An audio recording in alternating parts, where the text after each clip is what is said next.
So, magandang hapon po. It's an honor to be here at RootCon. Dito nagtitipon ang tunay na hacker community ng Pilipinas. Hindi lang ito tech conference, ito ang lugar kung saan nagtatagpo ang skills, curiosity, at passion ng mga taong kayang makakita ng buta sa sistema sa pribado man o sa gobyerno. Pero pagpasensya niyo po, no? Meron din po kasi akong teka, nag-wifi access, nawala yung access na. Anyway, nawala na yung aking comsim. Okay, sige, hindi na natin siguro, na-hack na ba yung comsim ko? Mukhang nawala ah. Anyway, eto na lang. Ito po yung gusto kong i-discuss lang. Kaya rin natataon din na nakapunta po ako dito dahil alam nyo po, kasama po kayo, mga miyembro ng RootCon. Kaya nagpapasalamat po ako. Sinamahan niyo po kami sa DICT sa Threat Monitoring Center. Nandun po sila. Nandun sila at nagbantay. Isang linggo po sila nagbantay doon. One of the things that we've been doing with members of the cybersecurity community is to eliminate cyber harm. Online illegal gambling, child exploitation, and yung pong ayaw nating nangyayari. Minsan may nagsesell ng mga drugs sa social media. So, hindi na nga dark web ang puntahan ng mga sindikato, ang puntahan nila mainstream social media. And alam na naman natin, kabakailan, September 21, nagkaroon ng magandang and mapayapang expression ang bayan po natin. Nakikilahok po tayo dyan. Sinabi rin po sa atin ng Presidente, ang malayang pagpapahayag ng damdamin ng bayan, dapat ini-encourage. At the same time, pinoprotektahan. Unfortunately lang po, hindi rin naman ako magtatagal dito. Alam natin nangyari doon sa September 21. Nagkaroon po ng tinatawag natin na convergence of online to on-ground violence. And alam nyo po, I only act on intel that we get.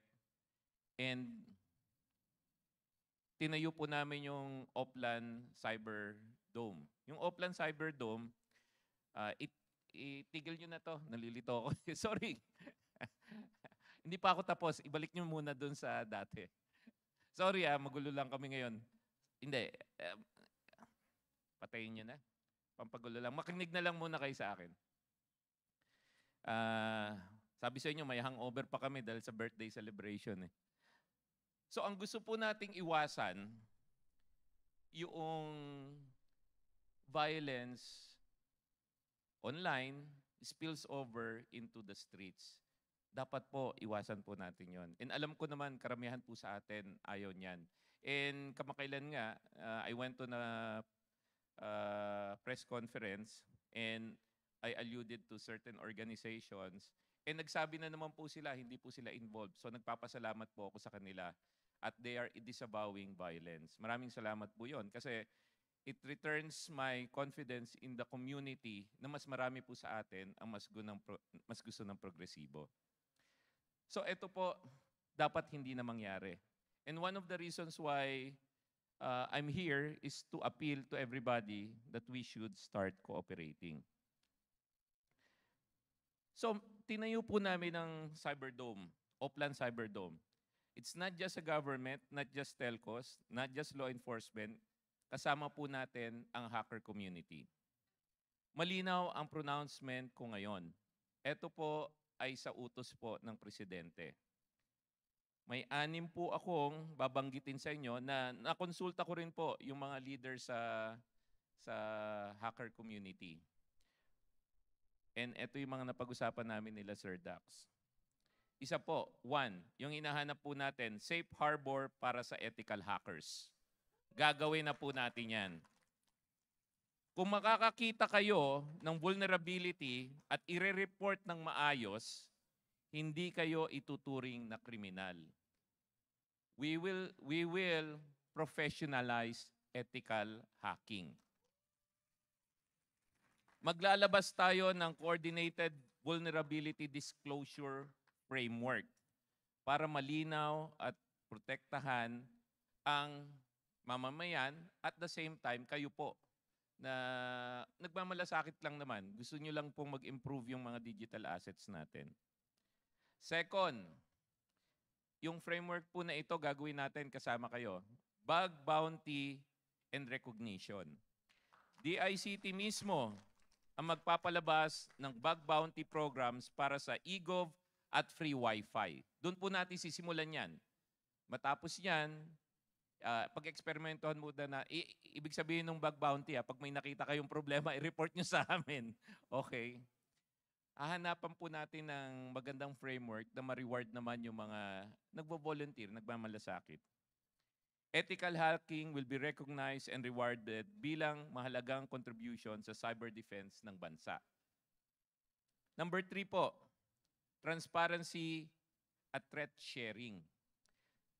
Nung nasa bangko po ako at saka nasa telecoms, hirap na hirap ako dyan sa threat sharing na yan. Lahat na lang ayaw mag-share. So, mabilis at bukas ang breach notifications na po natin. Tapos magbabahagi ng anonymized threat intelligence feeds para makatulong ang buong community sa depensa ng bayan. Tandaan nyo po, the skills you have in terms of cybersecurity, offensive, defensive skill sets, hindi siya if, it's gonna be when you will be called by your country to help. Nandito po kanina si Colonel. Sabi ni Colonel, he wants to raise an army. Sabi ko kay Colonel, tumalikod kayo, eto na po yan. Inclusion sa Cyberdome operations. Ang Oplan Cyberdome ay whole-of-nation defense. Kasama dito ang hacker groups, schools, communities, hindi kayo outsiders, frontline defenders na po kayo.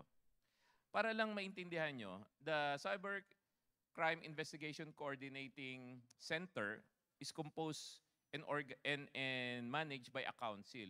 Yung council po na yon, 7 po yung miyembro nun. Ako po yung chair.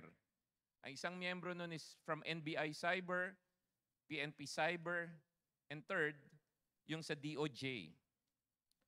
Dati, walang private sector participation. Working with CICC Executive Director Aboy Paraiso, we've now included 1 private sector member, 1 member from the academe, and 1 cyber NGO. So 7 na po ang member ng CICC. So nagmi-meet po kami every quarter. Binabalangkas namin yung policy on how we can craft the necessary laws para humabol tayo sa cyber threat. At the same time, sila rin po yung nagko-coordinate sa mga law enforcements. NBI, PNP, DOJ. So kasama na po kayo dyan. Yung 3 miyembro po na yon ay nasa community po natin. Skills and cyber jobs. May scholarship po. Capture the flag competitions at cyber ranges para sa inyo. Ang layunin, hackers building careers dito sa Pilipinas para sa bayan. Nung nasa bangko ako at nasa telco, ang hirap mag-retain ng cyber professionals sa Pilipinas. Pero pag pumunta ako sa Singapore at makikita ko yung NSOC nila, o kaya sa Maryland, o kaya sa, kahit nga sa Ranane, sino yung mga nakikita ko? Mga Pinoy, di ba? Parang, bakit sa Pinas hindi ako makahanap ng mga cyber professionals? Pag punta ko overseas, yung mga nagmamanang NSOC, puro Pinoy. Kailangan po natin sila. Kailangan po natin kayo. So yung mga nandun na sa overseas, sana makabalik dito. Kayo naman po, sana wag nang umalis. Privacy rights. Sinabi ng Pangulo, dapat ang cybersecurity hindi nagsasakripisyo ng kalayaan.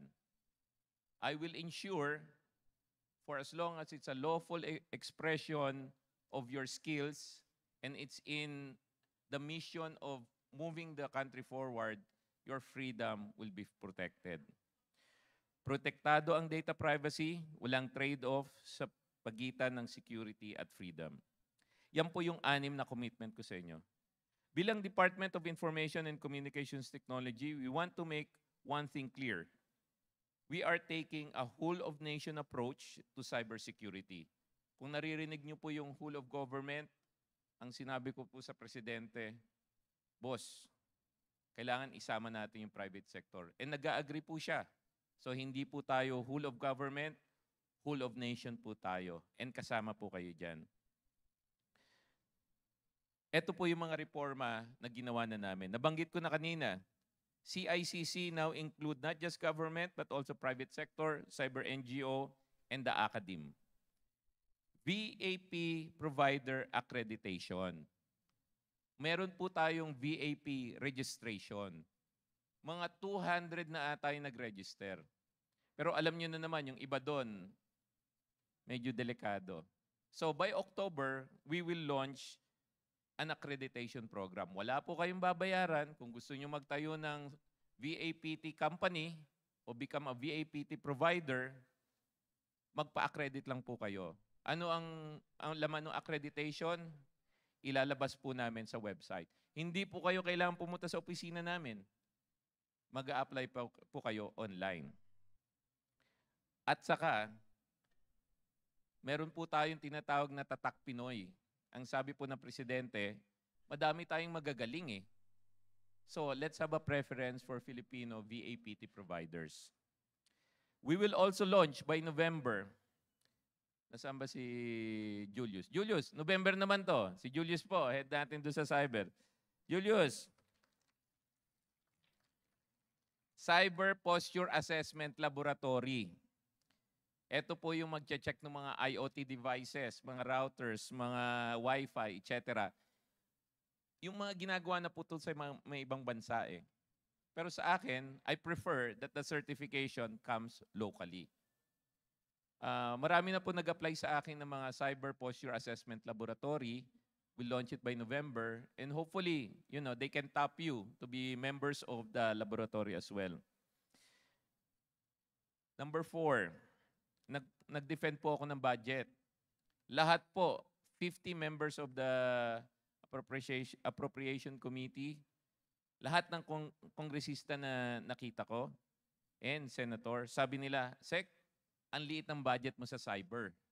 Bakit ang liit ng budget mo sa cyber? Alam nyo, sa gobyerno, hindi problema yung pera. Alam nyo na naman yan, di ba? Ang problema is effective deployment and transparency. So they want to increase the budget multiple times. Ang sagot ko po dyan, kulang po kami ng tao sa DICT at sa CICC. So ano ang sagot? Ang sagot dyan, sabi ng Kongreso, hindi naman po pwedeng hindi nyo gawin yan dahil ang dami nyo kailangan gawin. So ang sagot dyan, private sector. Our budget, most of it, will be deployed in the private sector. That will create a new cybersecurity industry that's more vibrant than ever in the Philippines.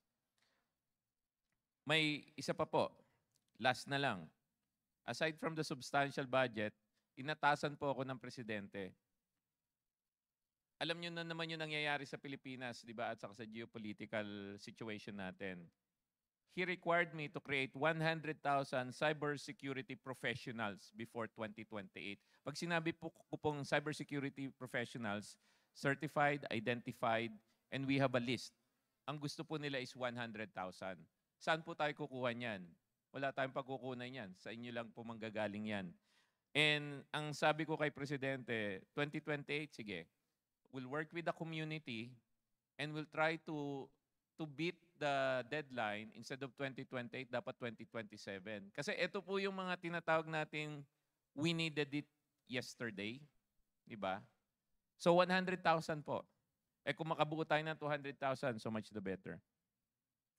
And today po, I am proud to announce another milestone, the creation of the Cybersecurity Private Sector Advisory Council. Yung council po na yon, bibigyan natin ng opisina sa DICT mismo. Now, ano yung format ng council? You choose who you will nominate as members for that council. And yung mga kilala nyo talaga na practitioner, hindi yung, alam nyo na, practitioner lang.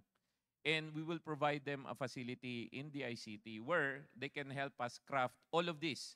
Kasi nga, sabi ko sa inyo, kulang din kami ng resources sa DICT. So, might as well tap you guys.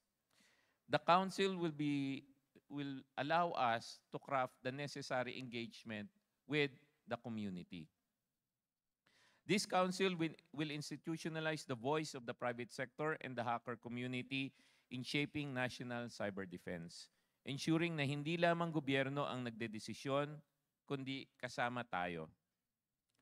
Mga kaibigan, malinaw, hindi kakayanin ng gobyerno mag-isa at hindi rin dapat maiiwan ang hackers sa gilid. Kung i-defend natin ang Pilipinas online, kailangan natin gawin ito sabay-sabay po. And as I've said before, it's not gonna be if, it's gonna be when. And the when, pagka when kasi yung deadline mo, kundi kailan, ngayon na, di ba? At sa pagtatapos po, in the spirit of hack, ito ang lightning talk para sa inyo. Hackers are not the enemy. Kayo ang immune system ng digital nation. Safe harbor. Kung mag-report ng responsibly, you're safe. Bug bounty, hacking for good pays. Open threat feeds, transparency builds trust. Cyberdome includes utos ng Pangulo. Privacy is non-negotiable. So to you guys, hack hard, hack smart, hack for the nation. Let's defend the Philippines together.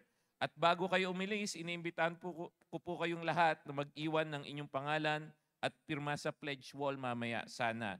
Ito ang simbolo ng ating panata. Nagagamitin natin ang ating skills para sa depensa ng bayan, para sa katotohanan, at para sa kinabukasan ng isang ligtas at malayang cyberspace para sa Pilipinas. Maraming salamat. Mabuhay ang RootCon.